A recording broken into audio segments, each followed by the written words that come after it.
very good morning to all of you attending this session, and welcome to this Sironi's law classes, especially meant for judicial services preparation. So we have just started the Civil Procedural Law, CPC 1908, British enactment. When your rights are infringed, you must have a remedy, because it is said in Latin proverb, ubi just ibi remedium, where there is a right, there must be a remedy. There is no purpose of giving a right unless the remedy is provided. If your civil rights are violated, a law provides remedy to you. Law under different statutes, basically rights are given in different statutes, Hindu law, Mohammedan law, so many laws. But remedy, we will focus today on the remedy. Where is the remedy? Where we can approach, and from where we get the opportunity to approach the court. So remedy in civil matters particularly will depend, or you may get the remedies under two provisions of law. Number one is section 9 of the Civil Procedure Law, and another is the Specific Relief Act, reliefs under Specific Relief Act. What is the difference between a remedy under section 9 and remedy under the Specific Relief Act? Remedy under CPC section 9 is a regular proceeding to obtain a decree for the relief claim. But Specific Relief Act provides certain emergent situations where you need to get remedy immediately. So, how to get the remedy or decree of a court to enforce your civil rights? You need to approach the court. How to approach and which forum should be approached? Civil court is to be approached for section 9 or Specific Relief Act. Before deciding the jurisdiction of the court, you have to decide the pecuniary jurisdiction, territorial jurisdiction. It will, on the basis of these two factors, you will decide where the suit is to be filed. A suit is always instituted. The proper term would be the institution by presenting a plaint. And plaint would contain your pleadings, what your case is, what do you want to say before the court. So we will just sum up the procedure, how this trial procedure moves on. After filing the plaint, you need to know who are the parties against whom you would like to institute this suit. And before entering these parties, you must know the arising of the cause of action. If there is no cause of action, no civil suit can be filed. If filed, would be rejected under law. So, cause of action is a bundle of facts which constitutes a cause for claiming the reliefs, cause for approaching the court, cause for instituting a petition or the plaint against the defendants. The person who files the suit is called the plaintiff, and the persons against whom the suit is filed are called the defendants. All of you know very well. So parties would be those against whom you would like to seek some relief, who have or who might be violating your civil rights. So those parties would be as defendant. And when a cause of action has arisen, you must claim the whole claim, not the part. If you omit to claim the whole, then it will be barred in subsequent suits or remedy. So for one cause of action, the entire relief should be claimed in a one suit. This is the basic principle. This is the pleading. What is the difference between pleading and the non-pleading statements? In pleading, there is an oath statement, verified statement supported by an affidavit. So there are legal consequences of filing an affidavit along after the verification of the claim. But it may not be same with the will and application. The same thing you may write down in the claim, the same thing will be write down in the application, but it only your assertions in plaint will be pleading if you have verified it and also supported by your affidavit. So this is the pleading. After filing the suit,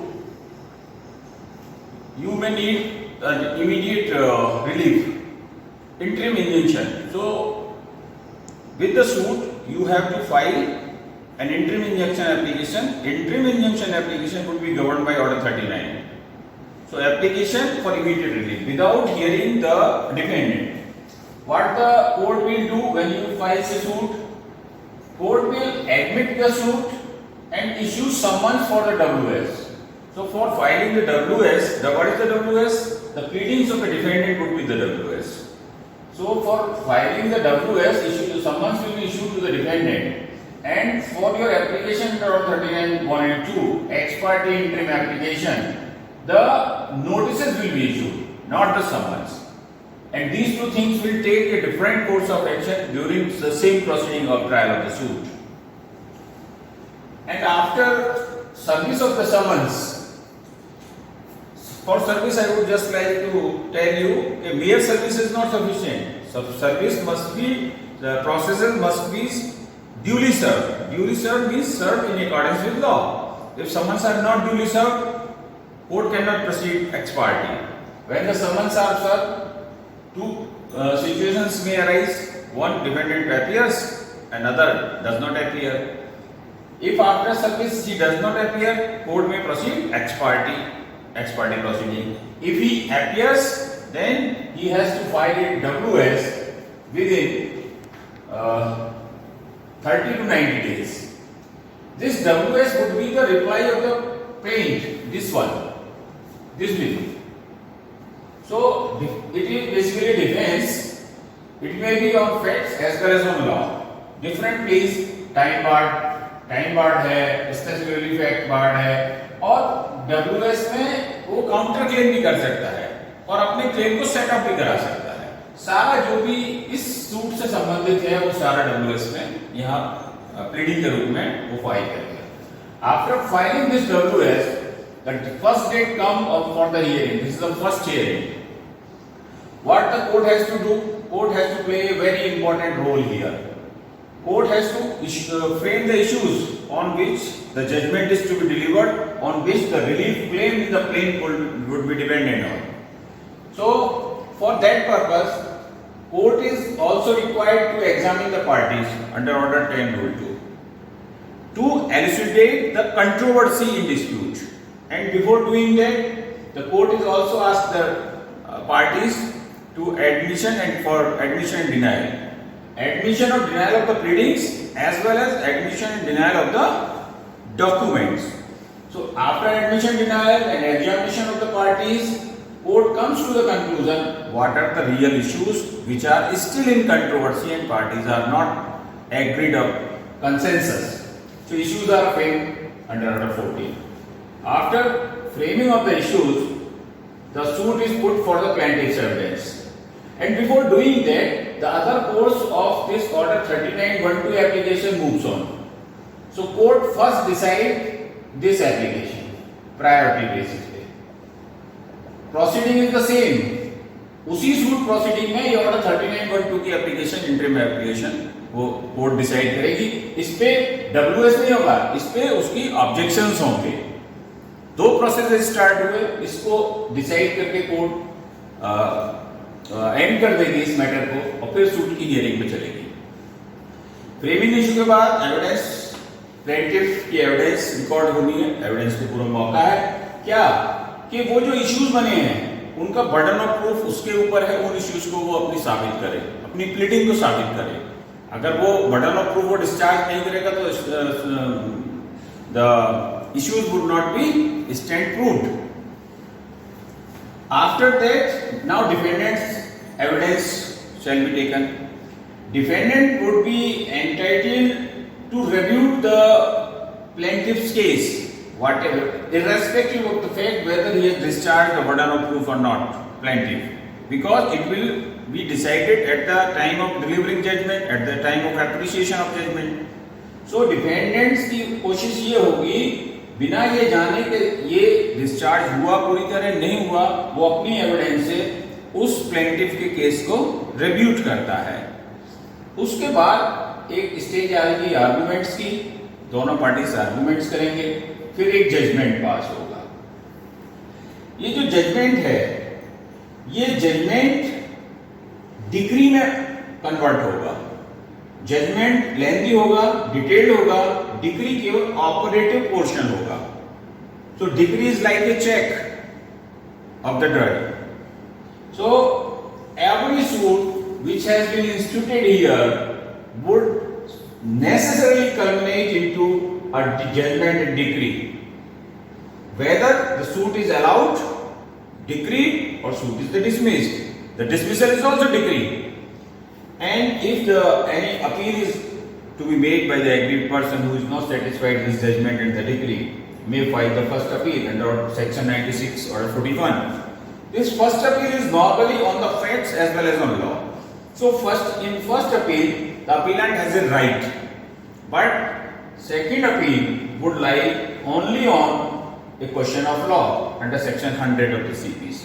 It is not a right, but if after second appeal, if it can still be challenged with SLP under section 136, because SLP jurisdiction of the Supreme Court also covers any judgment, any decree, any order, any determination. So it can still be challenged. So a suit started in the lowest court, civil judicial division, may routing this path may reach up to the Supreme Court. So you should also know that these appeals after judgment and decree are also extension of the trial procedures. Suit is not still decided, finality has not attained. This judgment or decree would be final when the appeal period has elapsed or appeal preferred has been decided. So doctrine of merger works here, in which the decree and judgment of the lower court would merge in the decree and judgment of the appellate court. So in this way, this trial procedure takes place, and fruits of decree may be obtained by the plaintiff. And one more important aspect: the story for the plaintiff does not come to an end here. Even after obtaining the decree, the defendant is not obeying it. Then what remedy? Again a decree in hand, a paper in hand, not the virtual remedy. So this decree can be enforced through the court of law, and that is called the execution of the decree under Order 21. It is a separate code. What type of the decree is, how it is to be executed, by attachment, by sale, by detention, by auction sale. So many methods are given there. So a plaintiff whose right was violated has to move a long journey, and after a long journey and successful obtaining the decree, and then still a new litigation starts in the shape of the execution. Because in this execution, the third party interventions would be there. Those third party interventions would also have to be decided by the court. Only then the results of the decree reaches to the plaintiff. So it's very tedious, very lengthy, tedious procedure. And apart from this procedure, certain miscellaneous proceedings also takes place. Suppose death of the parties, proceeding may await, adjournments, and you may find some other provisions also dealing with the miscellaneous proceedings. So that's why in India the legal system is not up to mark in civil procedures, and it takes a long time to get the fruits of justice. Hope the concept would have been made clear to your minds, and if you feel any query, you are most welcome. Thank you.